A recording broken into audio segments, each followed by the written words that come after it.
Welcome, everyone, to the Culture Base podcast. I am your co host, Dustin, and I have with us today and always Blake Bear. What up, Blake? Hello. How you doing? Hello. There he is.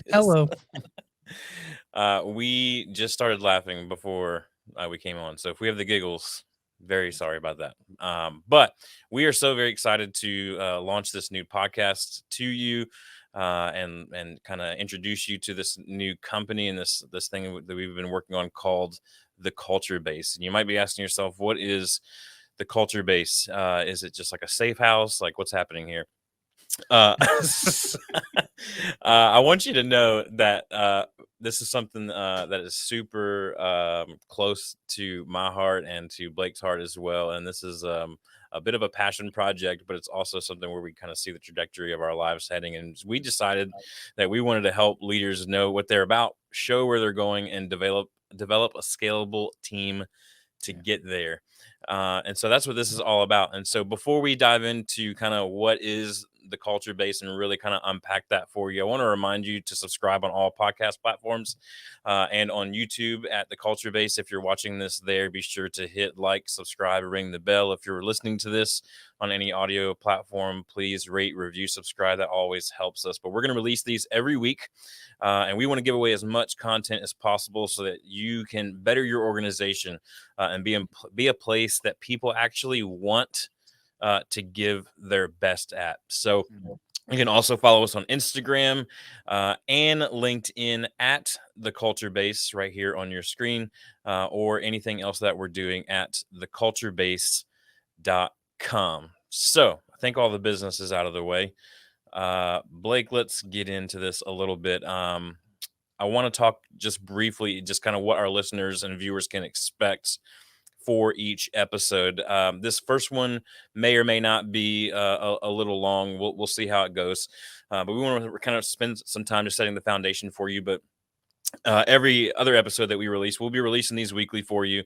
They're gonna be about 30 minutes long. We know that your time as a leader is super valuable, and so we want to honor that. But we're going to just be hitting topics that matter to you the most. We have people in our worlds that we're speaking to on a regular basis, that we're hearing the hard hitting issues that they care about the most, and so we want to do that. We're going to have experts on to kind of contribute to the conversation. We'll have interviews from time to time, but this is really just made for you to listen to on your commute to the office or to a client meeting, or maybe while you're outside mowing the yard, whatever it is. Like, it's just meant to be just a one kind of shot listen for you every single week, no matter where you're at. So Yeah, and I think also that it's also we're going to try to not throw a ton of things into one episode. Yeah. Because we got one track minds and we get that.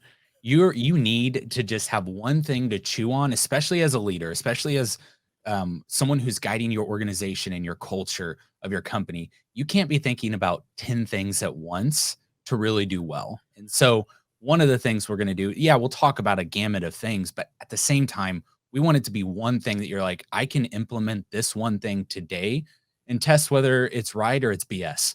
Like, give it, like, test all this. We have gone through and tested everything we're going to talk about, our process, our flow, the way we implement, the way we onboard, you name it, we have tested it, and it has done well, or it's really failed, and we adapted. And that's what leaders do in business, is we adapt to things. So we want to give you one thing to chew on, one thing to implement, not 10, because then you don't know what variable actually worked. Yeah. And so we want to just kind of kick off today's show of what is the Culture Base by kind of peeling back the curtain a little bit on who Blake and I are. Who are these two randos talking to me about team culture every week? And so, so for myself, I served in full-time ministry for 17 years, working in the nonprofit space, but helping them build brands, helping them understand why culture is what's going to separate them from the other churches. Just like any other organization, it's a very competitive industry. People always trying to get the best people on their team and get them to stay, and turnover is super high in that industry. And you're going to hear about Blake's industry as well. And so what I've learned in that time is that really kind of the stuff that gets us the best people and gets us to keep the best people around is the team culture. And so that's why I'm super passionate about that. But Blake, could you just tell a little bit about how we met, the Mhm. story of our background, your background a little bit, just to dive into that a little bit. Yeah, so Dustin and I met about 10 years ago at church because that's where you meet people after you're 30. Yep. And anyway, we met there and very quickly, just I was drawn to his hunger for creativity and culture. And I actually remember we were at a creative conference because those exist. And we were down in Nashville. And I remember it real vividly. We were out on a like a overhang deck or something outside. It was real late at night. I think bourbon was involved. But as we're sitting there talking, he just really broke down a lot of like, you know, like creativity and culture, we have been defining them through such tight lenses for so long that we've missed what it really is. Mm, And that, I didn't even have my company at this point, but at that point I was like, you mean this can be different? Like, I don't have to live the life everyone's telling me I have to live. I don't have to create a business or have a business or do business the way everyone's saying you should do business. Because you're going to have a lot of people come at you in this world telling you what business is supposed to be, and they're going to yep. be confident of it. And they're going to confidently be wrong. Okay. On both sides, it's going to happen all the time. So it was such a good catalyst for me to say, okay, maybe this is deeper then to start implementing differences and thinking where I was working at the time even. And I think, it's at first there's a real tendency to think, well, yeah, but this is for the nonprofit, the church world. The stuff he's talking about, maybe that's not for business too. The thing is, turnover, like Dustin was saying in the church world, and not just turnover for paid positions, but you're also trying to create something where people want to work Mm, for free mm, and yeah, like to engage an idea and get paid nothing for it, but at a complete intrinsic motivation. And so to think about that and to think like, it's not just for the church world. This is legitimately for everything. And if it works in the church world, and I don't mean as a negative manipulator, I mean as like if you can create this culture, give purpose and push behind the right people in the right place, it can happen anywhere. that's Right. right. And if it can happen anywhere in paid places too, you're going to be able to get great talent and create great organizations that can just do about anything. That's Um, right. And so and you, Blake, you yeah. you went and you were working for another company at the time when we met. Yeah. You were a little unhappy there. You felt this entrepreneurial spirit, and you're going to hear us talk a lot about entrepreneurism on this show because that's what Blake and I are, and that a big part of our heart is for the people that are kind of stepping out in faith, if you will, just kind of boldly stepping out and going, I believe that I can do this really well, and that's where Blake's expertise comes in. I don't want him to kind of talk himself up if he's uncomfortable, but Blake's expertise is taking uh, just a small idea and blowing it up into just a wildly successful, thriving organism, if you will. And so, when I met Blake, he was working for someone else in the electrical industry. Walk us through, Blake, that transition from that into as much as you're comfortable sharing from that into what you have today. Yeah, so when we when we were kind of working through all this stuff early on, I was working and kind of running someone else's organization for them. And what I noticed was and that was a really nice way to put like kind of unhappy. It was horrible. Like it was terrible. Like I want to be transparent and vulnerable here because Mm, I think the reality is any team you're leading, you're not you're not getting to see this side of it. yeah. Okay. Because your teams tend to hide these things. And I'm not, it's not their fault for doing it No, they're just because afraid. they've, yeah, exactly. And we've been taught in organizational leadership and stuff that people, if you share and be vulnerable, you will be taken advantage of. Like that's kind of this underlying myth, Yep, or not myth, unfortunately, in a lot of it's true. organizations, right? So, yeah, I'm going to be vulnerable. It was a horrible. Like I hated going into work. Um, I hated everything except the people I was around.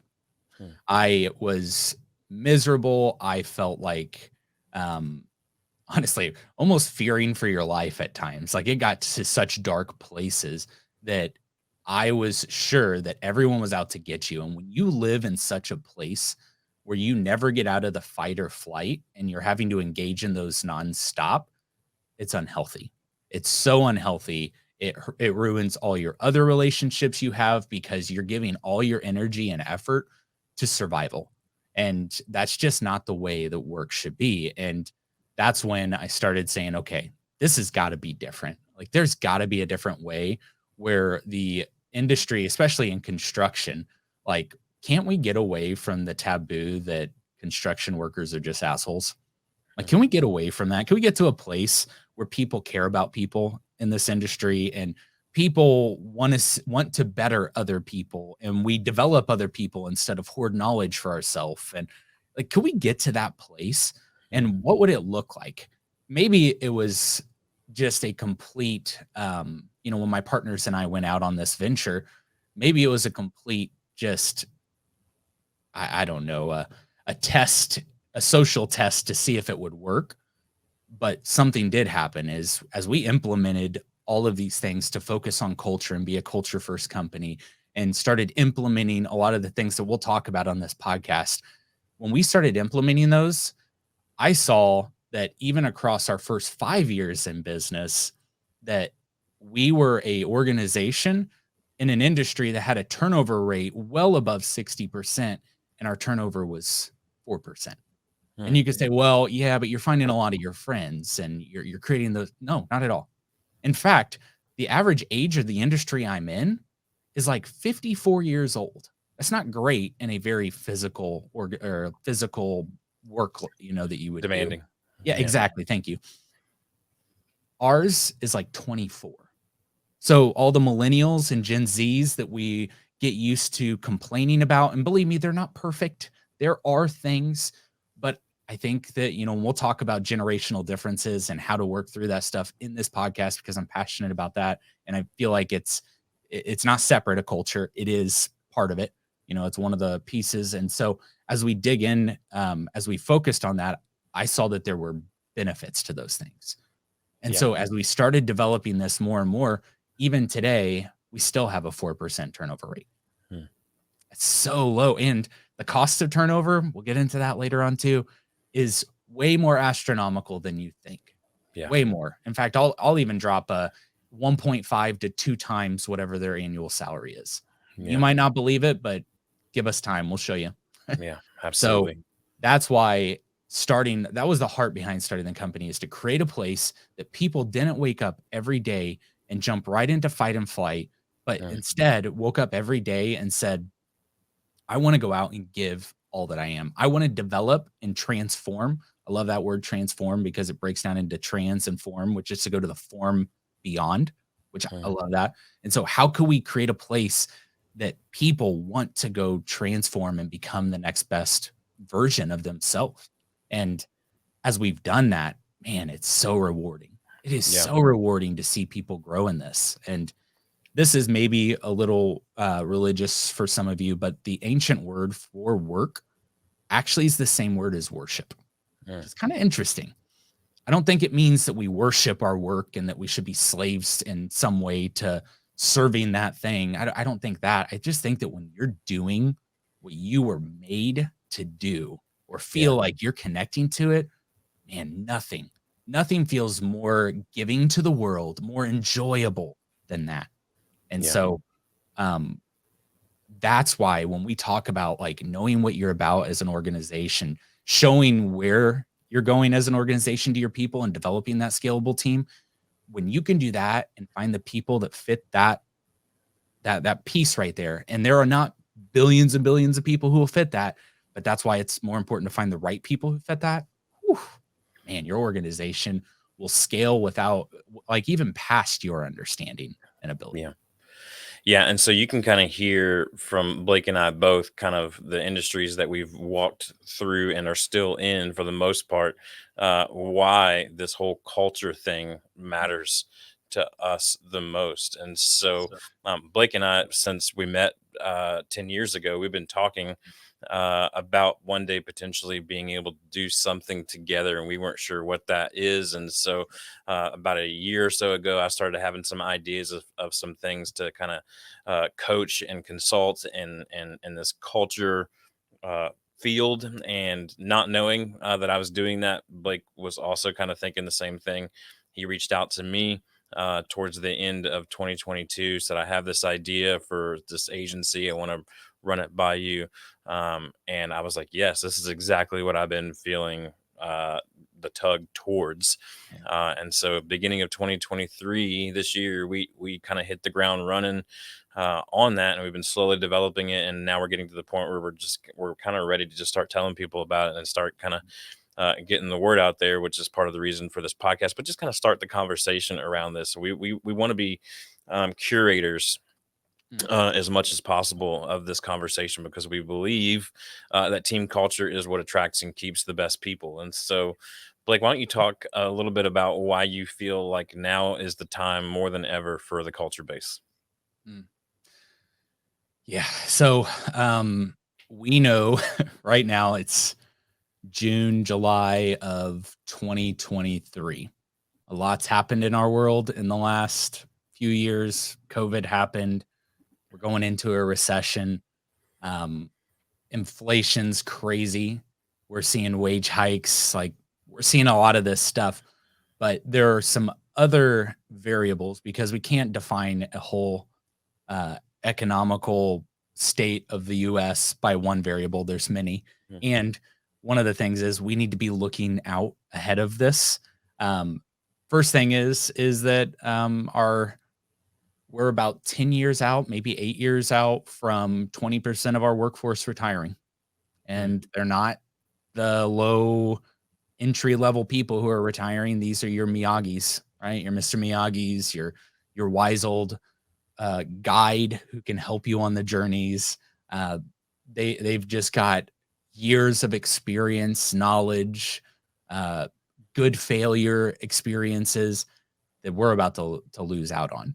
Mm. Um, and I'm seeing it in a lot of industries, not just construction. I'm seeing it in architecture. I'm seeing it in nonprofit worlds. I'm seeing it on the connections and how to engage with people. It's crazy what we are about to lose. And not just that, we also have a front side issue, right? We have an input issue of we have one of the lowest growth rates that we've ever had. Not one of, we have the lowest growth rate and birth rate that we've had since the census began. Mm. That's a problem because now we're not serving all these other technological advances. We're not serving these other industries. We are growing in opportunity and possibility, and our preparation and our ability to handle those things is shrinking. Mm. So that's i.e. why AI is coming out and all these other things. But those advancements are going to take care of some of it, but it won't be able to take care of all of it. And Yeah. so, in fact, there's even a lot of historical data that shows that when the birth rate actually gets so low that that tends to be a indicator of when nations, empires collapse. Mm. Okay, so I'm that's way big brain over me. Okay, so I'm not like going there. I'm just saying it's interesting. It's a thing to think about that we're losing our top knowledgeable people. We're Mm. not putting in enough, and we're growing in opportunity more than we can keep up with it. And so I say that because now we're going to become a lot of goldfish, which is scary because we're going to see something shiny and we're going to run. And that's going to become this economical environment of our labor. Oh, hey, there's a shiny object. There's a shiny object. There's one. Oh, okay, what about this? And the thing is, you will always be able to manipulate by the dollar, but Mm. you will always have to manipulate by the dollar. When you start it, you won't be able to stop that. And that's a problem because you can only charge so much as an organization. You can only pay so much as an organization for a certain level of talent because there's only a certain amount that the customer or someone else is willing to pay to have that. Yep. So, how do you attract? How do you create a place that people not just feel like, well, I'll just go there because it's more money. They struggle. They say, I really don't want to go anywhere. And honestly, the money, like I feel good about where the money is here, but you cannot replicate culture. You Mhm. cannot replicate a good environment, trusting environment without putting in the work. And like you can't just do the things and put it into a new organization if it doesn't fit what that organization is. So Yeah. that's what makes someone different from culture to culture in an organization. Yeah, and you So talk about environment, Blake, and mhm, really that's what we're talking about. When we talk about culture, we're talking about your environment. And sometimes we'll talk about the we'll use the word brand or reputation. All of those things kind of feed into your culture. But specifically, I love what Blake says when we're talking about culture, that it's the environment that supports the fulfillment of your vision and purpose, right? The growth of the individual and the team and the connection within the team. You have to have all those things yeah, firing. And so that's why we feel drawn to kind of coming in and speaking into people's and organizations' culture, is because these are the things that are going to help them not only survive what's coming, but thrive through what's coming as well. Right, yeah. Blake? Oh, absolutely. And we make culture to seem like and it's a buzzword, okay? And it's not like brand new buzzword. This was, how Yeah. we recycle clothing from the past, like how right now high-waisted jeans up to your chest is like a cool thing.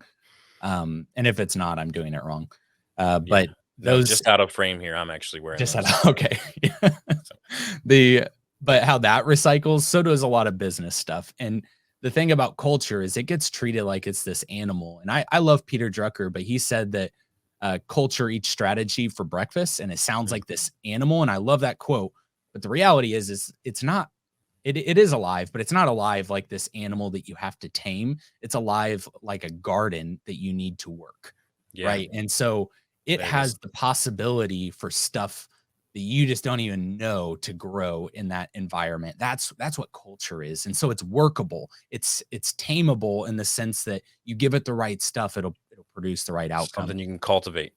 Exactly, but it's not gonna run away, right? Like it whether it's a good dog or bad dog, it doesn't matter. It's the organization, this garden will have a culture by what you take care of, what you work, or what you don't work. Yeah. Okay. And that'll happen just as bad. So people who are like, we don't really have a culture. I'm like, oh no, what you just said was you have a bad culture. Yeah. Well, no, we just say don't mix up personality with culture. Yeah. Okay. If you're like, well, we're really inclusive and we have all different personalities, great. Every culture has that. Mhm. Right. This is why we have things like the Enneagram that talk about all the different personality Yeah. types. And Every good um, culture has it. yeah, exactly. So personality is within culture, but it is not culture. Okay. Right. Culture is just that environment. And so just to simplify it into one word, that's it. It's the environment. Yep. And it's important. And it's important because there are there are, I want to say, three reasons that people will leave an organization. Okay. And Mhm. there are a lot of them. Pay is like 10% of the true reason. Yeah. When they've done a ton of studies about why people will leave an organization, and I know that sounds contrary to what I was saying about the goldfish mentality, but my point is when you're motivating by that shiny object that people will jump from your ship because there's nothing to keep them rooted like a good garden, Yeah, but right? you're saying the shiny object isn't money anymore.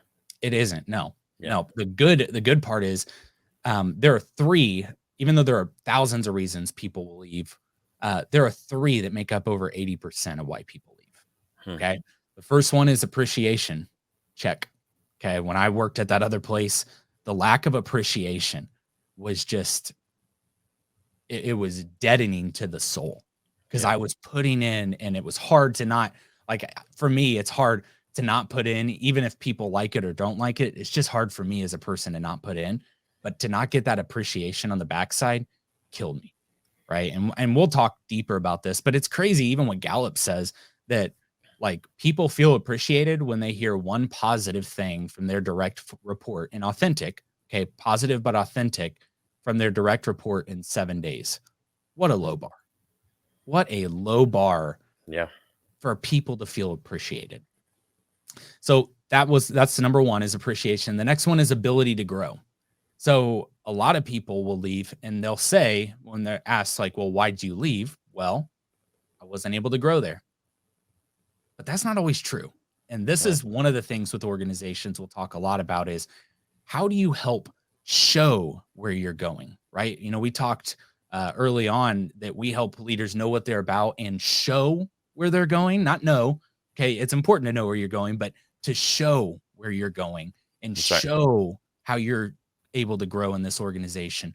And so I think it's not the inability to grow at organizations or why people leave, but they just don't know that they can, or what that path looks like. And millennials and Gen Zs, I'll say it right now, because I am one and I'm allowed to say it. But we have this need to know next steps, even if we don't know how to get to the next steps. We want that storyline, that path. You know, in growing up in public school, that's how they show it. Here's your path. Here's your next steps.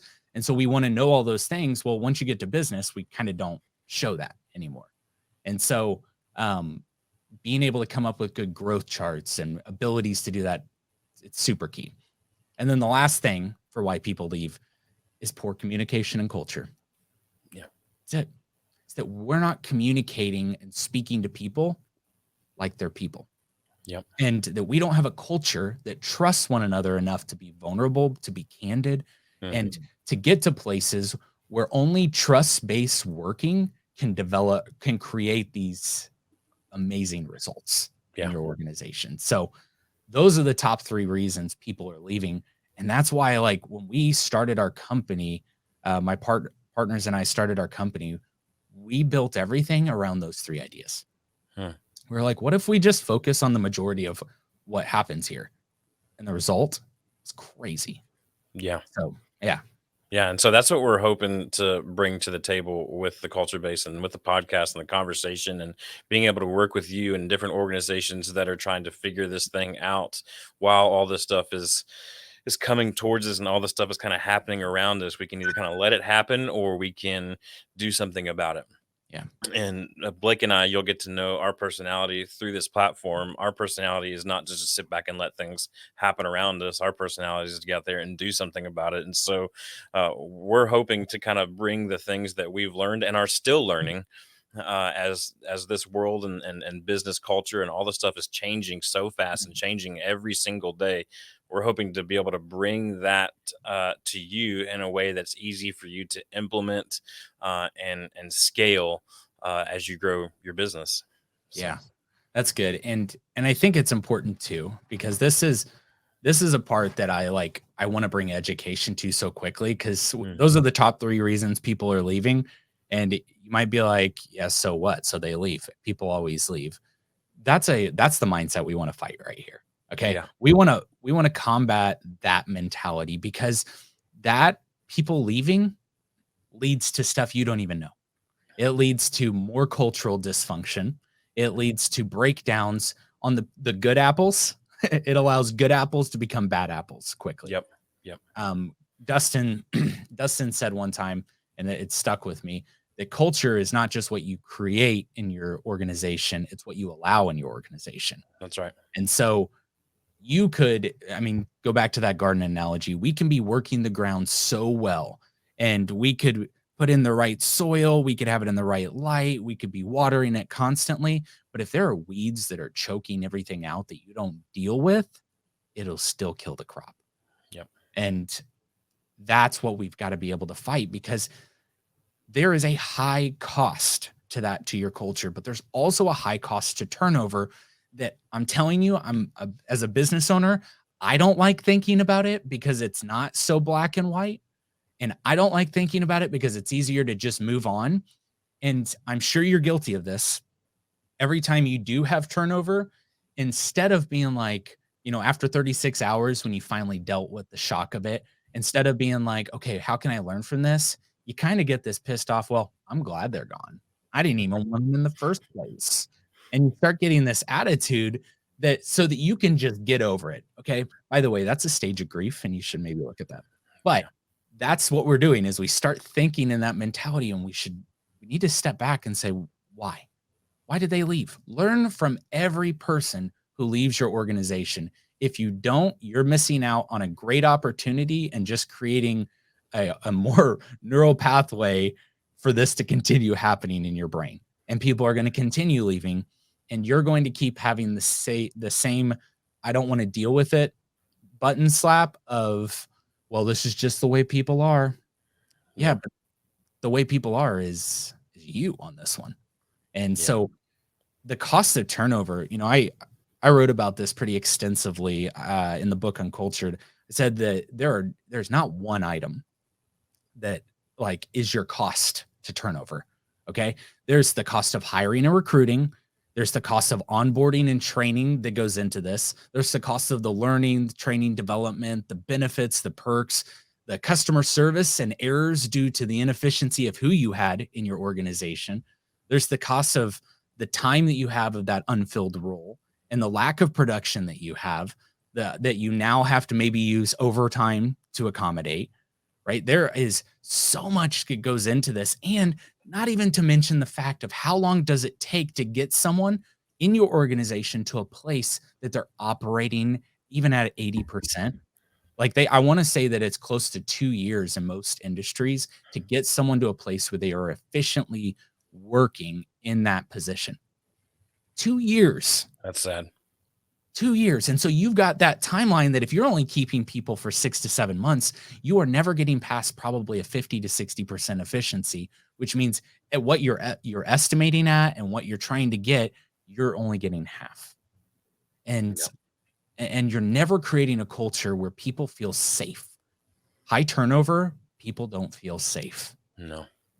and they don't feel like it's a good place to be. And so Yeah. we can work on that. First off, understanding your cost of turnover. I know this. I always say this all the time. Like, I'm just a construction company, which is really hard to have good culture. But if it costs me within 6 months, I lose well over $14 to $18,000. And I come to know that number really quick because I want to make it so expensive to hire. I want to, because I want to hire correctly. And Mhm. so I want to, if I keep someone past even 90 days, I want it to hurt, and we make it hurt Yeah. because when there's no tension, you don't deal with something. Yeah. So creating that tension in your life is really healthy too. Yeah. I think for people to understand and for leaders to understand that the cost of turnover, when we say the cost, yes, there's a huge financial cost in that. But what I hope you're hearing from Blake as well is that there's a lot more damaging to your Mr. Miyagi's, to the people, to your most loyal, best people on your team. The damage to them in turnover is just as powerful and just as real as the bottom dollar cost of turnover, because now while you're trying to find someone else, they're having to pick up the slack, or you're having to pick up the slack of the position that's gone. They're thinking, the typical, that's not in my job description, right? And so they're feeling like they're being overused and undervalued, right? Because you haven't given them an authentic compliment in the last 7 days, and Yeah. so they're starting to feel that tug. Well, maybe I should leave as well. Maybe, Yeah. and they're talking to the people that have left, right? Because they're friends with those people. They've made friends with those people, and they're hearing from those people how much less stress they have on their life now that they don't work for you anymore, Right. and they're going, well, maybe I should consider that as well. Right. And so these are all, when we say the cost of turnover, it's more than just financial. Yes, that's a big piece of it, and very real piece of it, but it kind of really goes full circle around. And so what are some other things that we hope to bring to the table in this conversation, Blake? Yeah. So as the culture base, we want to help you empower your organization. First off, to be healthy, to have a good culture, absolutely. We want to help you with turnover. We want to help you by giving you content and ideas and things to try to help lower that turnover to Yeah. where you can have awesome statistics, like in an industry that has 60% turnover, we're 4%. Okay. What an awesome thing to be able to tell people coming into your organization. And guess what? We do. We tell every person that comes into our cultural interviews, our one-on-one interviews, and our vetting process. We tell everyone, we're vetting you so hard because it is a privilege to be in this culture and to be in this organization. And not just because we're going to, in air quotes, call ourselves the best, but because it is a very trusting group that you've got to fit. Right. Yeah. So helping that turnover is one of those things. Another one is helping you develop your farm league. A lot of people don't think about this. But multi-billion-dollar organizations like MLB teams, NFL teams, you name it, they all do. Yeah. They focus on their farm leagues. Yeah. Like Premier League, all these other soccer clubs out in Europe, they are investing in people at the age of 5 and 6 years old. Yeah. It's crazy until you think about the fact that when you create those systems in your organization to develop your farm league, you get better results. Yeah, that's sustainable results. Exactly. And so coming up with ways to create that, the development process, to develop people quicker. You know, one of the things when I realized it took over 2 years to get someone to 80 to 90% productivity and knowledge, one of the first things I tackled was that. How do we create a shorter runway? Because by creating a shorter runway that costs dollars in the front side, I was investment instead of not being able to quantify the dollars of loss over 2 years. Okay. You want to do that. And if you think it takes 2 years to get them to 80% or whatever, then I would average it and say, take someone's annual salary times 2 and then multiply by 0.6 to see how much is it costing you. Okay. That's just a real simple, and guess what? It hurts. And so when you see that that's in the thousands and tens of thousands of dollars to get someone to that place over 2 years, what if you invest a quarter of that in the front side into development processes that guess what? They are going to thank you for. Yeah. We've implemented programs like this into our organization, and I have people week 2 or like the third week come to me and say, I am so thankful because I knew nothing.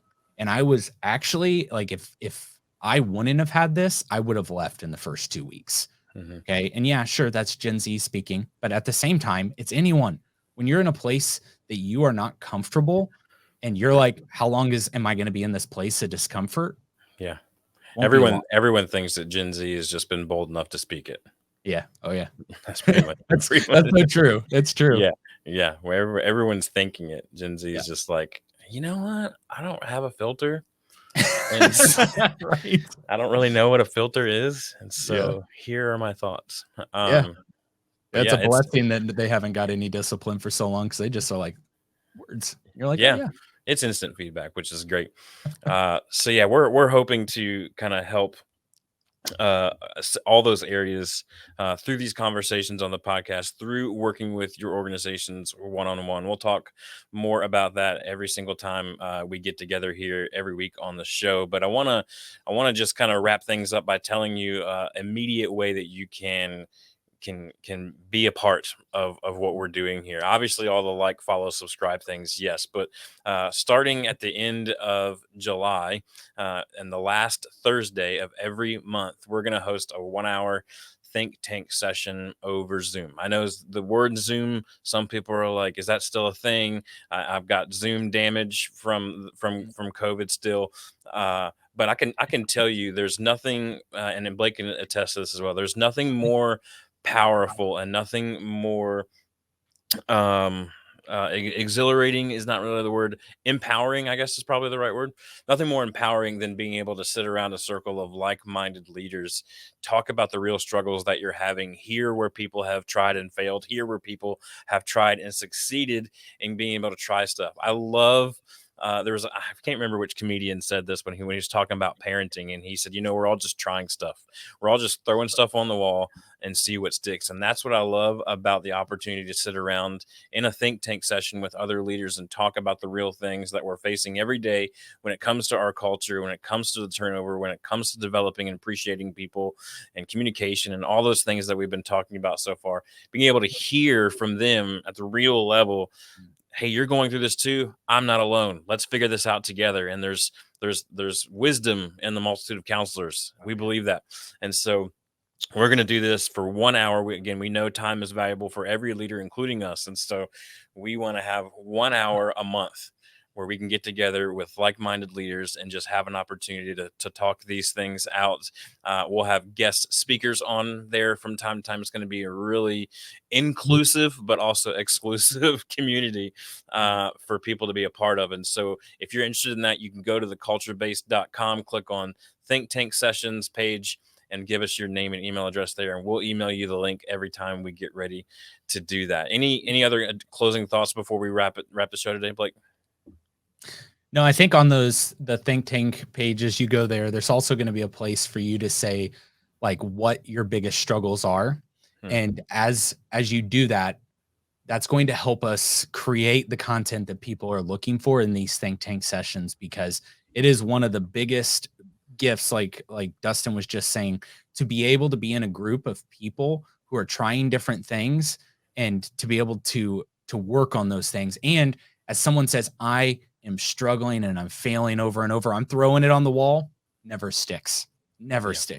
And so we want you to be able to come into that environment, because when you start being around people who are thinking like this, you start thinking like this. That's right. I am the product of the people that are around me consistently. Okay. Yeah. We all are. And so when you put yourself in that place for an awkward 1 hour, maybe you're going to find that it's very short-lived that it's awkward, and it becomes second nature, and you start getting better, and you start creating better, and you start having better culture all around. Yeah, absolutely. And so we're super excited to share those think tank sessions with you. Again, if you want to go to theculturebase.com, click on that page for the think tank sessions, fill out that form. We would love to invite you to those. We'll have our first one at the end of July 2023, the last Thursday of every month at 2 p.m. Eastern is where we'll have it. And we'll make sure the invite gets sent out in plenty of time, because if you're like me, you live by your calendar. If it's not on the calendar, it doesn't happen.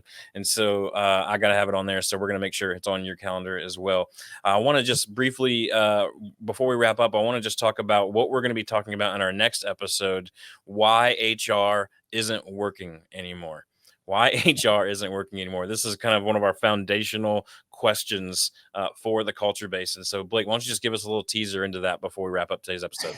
Yeah. And I'm not sure that the word anymore even needs to be there, because I don't know that HR was ever set up to be a thing that actually focused on where you have people and vision connected. Because when do you go to your HR team and you're like, here's my vision, how do we get there? No, you go to your HR team and you're like, I don't want to get sued, we should talk about this. Yeah. And so how many there's so much days do I have left? Yeah. And there's so much more focus on rules, and there just is limited strategic alignment almost 99% of the time. So how can you create a scalable team to create this great vision that you have? How do you, to put it into place, how do you do that when you're putting it in an organization that is all about making sure that you don't break rules? I'm sorry, but adventurers, they go out, there are no rules. You create the rules. You don't want to slip off a mountain, then you learn that maybe you should tie off to this. You create it in the process. And so we're putting this in the wrong place. And I know a bunch of HR people just like grab pitchforks right there. They are pissed. And I get it. But at the same time, HR people, what is the thing that you hate doing the most? Let's be real. It is not dealing with people. It tends to be the opposite. It tends to be you love the task. You love making sure that things are in compliance. People are hard. Okay. Yeah. And we did this horrible thing when we took the word resource and people and we put them together. Ooh. We did a horrible thing there. Yeah. Because Simon Sinek, he wrote an awesome book called The Strategic Game. Well, The Infinite Game, where he said that there's really this idea of will and resource, and will needs to be 51% and resource needs to be 49%, at least like never more than that, on the resource side. And it's because people, like, we're complex, and to try to simplify us and throw us into a compliance based organization is not going to do it. Yeah. I talk about this idea of the Ferrari analogy. Ferraris are fast cars. Okay. I think I'm not a car guy, but I feel like I can say that I know that Ferraris, they're fast cars. Okay. And so a Ferrari will be any other car unless the Ferrari doesn't have a driver. Then I could be driving a Ford Pinto and beat that Ferrari in a race because I'm the driver, and there's a driver and a team behind it. And so that's why we need to focus on the vision and focus on direction. And how do we develop people to get to the vision? How do we hire the right people? Gosh, that is like one of the most key things that we ignore. How do we hire the right people so that we can have that? And so when we start developing that, instead of just throwing it to HR and be like, oh, you're the people division. No, they're not. And they don't want to be.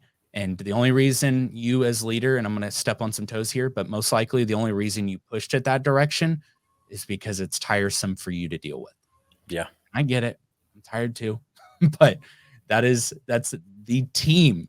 You can't push the team and say like it's like the coach, Phil Knight, going to the Bulls and being like, I think you guys just need to go up to front office and ask all your questions. No. He's the coach. He's the leader. He's creating the culture. He's helping them understand what they need to do, when they need to do it, and how to defeat the team. But he's bringing them into it. Yeah. He's not pushing them away so he doesn't have to deal with it. Yeah. So we can't wait to talk to you more about this on our next episode of the Culture Based Podcast, where we help leaders know what they're about, show where they're going, and develop a scalable team to get there. We'll talk to you then.